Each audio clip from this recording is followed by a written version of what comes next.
चैत्र नवरात्रि कन्या पूजन में कन्या को गलती से भी मत खिलाना ये चीज, वरना नवरात्र का पूरा फल हो सकता है व्यर्थ। नमस्कार भक्तजनों, राधे राधे, जय श्री कृष्णा, जय माँ दुर्गा।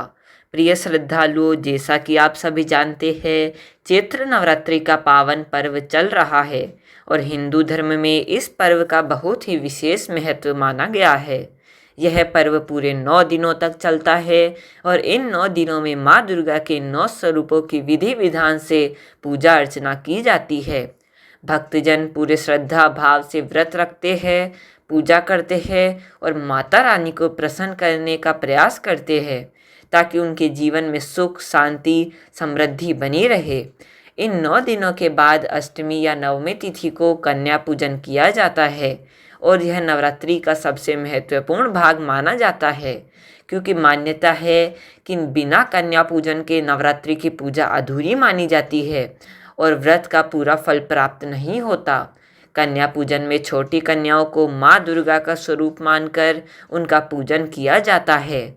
उन्हें आदर पूर्वक घर बुलाया जाता है, उनके पैर धोए जाते हैं, उन्हें तिलक लगाया जाता है और फिर उन्हें प्रेम से भोजन कराया जाता है। माना जाता है कि जब कन्याएं प्रसन्न होकर आपके घर से जाती है तो वह माता रानी की कृपा का आशीर्वाद देकर जाती है और इससे आपके जीवन की परेशानियां दूर होने लगती है। कई लोग अष्टमी के दिन कन्या पूजन करते हैं और कई लोग नवमी के दिन। दोनों ही दिन शुभ माने गए हैं। अब अगर हम बात करें इस वर्ष की, तो अष्टमी और नवमी के दिन विशेष योग बनते हैं और इन दिनों किया गया कन्या पूजन अत्यंत फलदायी माना जाता है। लेकिन दोस्तों, केवल कन्या पूजन कर लेना ही पर्याप्त नहीं है, बल्कि इसे सही विधि और नियमों के साथ करना बहुत ज़रूरी होता है, क्योंकि अगर आपसे छोटी सी भी गलती हो जाती है तो इसका असर आपके पूरे नवरात्रि व्रत और पूजा पर पड़ सकता है। इसलिए ज़रूरी है कि आप जान लें कि कन्या पूजन के समय क्या करना चाहिए और क्या नहीं करना चाहिए। सबसे पहले विधि की बात करें तो कन्या पूजन वाले दिन सुबह जल्दी उठकर स्नान करना चाहिए। यदि संभव हो तो स्नान के पानी में गंगा जल मिलाए और शुद्ध वस्त्र धारण करें। लाल या पीले रंग के कपड़े पहनना शुभ माना जाता है। इसके बाद घर के मंदिर की सफाई करें और पूरे घर में पवित्र जल का छिड़काव करें। फिर भगवान गणेश और माँ दुर्गा की पूजा करें और उसके बाद कन्याओं को घर आमंत्रित करें। आमतौर पर 2 साल से लेकर 10 साल तक की कन्याओं को बुलाया जाता है और उनके साथ एक छोटे बालक को भी बुलाया जाता है जिसे भैरव का रूप माना जाता है। तो उनके पैर धोए, उन्हें आसन पर बिठाए, उनके माथे पर तिलक लगाए, हाथ में मौली बांधे और फिर उन्हें आदरपूर्वक भोजन कराए। भोजन में आमतौर पर पूरी, काले चने और हलवा दिया जाता है, जो कि बहुत ही शुभ माना जाता है। भोजन के बाद कन्याओं को दक्षिणा और उपहार देकर उनका आशीर्वाद लिया जाता है और उन्हें सम्मानपूर्वक विदा किया जाता है। अब बात करते हैं उन चीज़ों की जिनसे आपको विशेष रूप से बचना चाहिए। सबसे पहले बात है चमड़े की वस्तुओं की। कन्या पूजन के समय किसी भी कन्या को चमड़े से बनी चीज़ जैसे बेल्ट, पर्स आदि गिफ्ट में नहीं देना चाहिए, क्योंकि इसे अशुद्ध और अशुभ माना जाता है। दूसरी बात है बासी भोजन। कई लोग अपनी सुविधा के लिए पहले से भोजन बना लेते हैं और अगले दिन कन्याओं को वही खाना दे देते हैं, लेकिन यह बहुत बड़ी गलती मानी जाती है। हमेशा ताज़ा और गर्म भोजन ही कन्याओं को खिलाना चाहिए। तीसरी बात है काले रंग की वस्तुएं।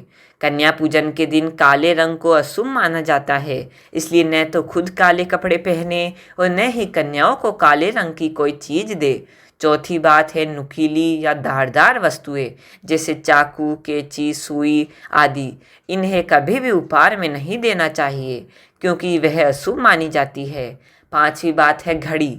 कई लोग गिफ्ट के रूप में घड़ी दे देते हैं, लेकिन धार्मिक मान्यता के अनुसार यह सही नहीं माना जाता, क्योंकि इससे समय खराब होने का संकेत माना जाता है। छठी बात है परफ्यूम या तेज सुगंध वाली चीज़ें। इन्हें भी कन्या पूजन में देने से बचना चाहिए, क्योंकि यह सात्विक वातावरण के लिए अनुकूल नहीं मानी जाती। अब बात करते हैं उन चीज़ों की जिन्हें कन्या पूजन में देना बहुत शुभ माना जाता है। सबसे पहली और महत्वपूर्ण चीज़ है पूरी, काले चने और हलवा। यह परंपरा बहुत पुरानी है और इसे अत्यंत शुभ माना जाता है। इसके अलावा फल भी दिए जा सकते हैं, जैसे केला, जो कि सात्विक और पवित्र फल माना जाता है और आसानी से पचने वाला होता है। नारियल भी बहुत शुभ माना जाता है, जिसे पहले माता को अर्पित किया जाता है और फिर प्रसाद के रूप में कन्याओं को दिया जाता है।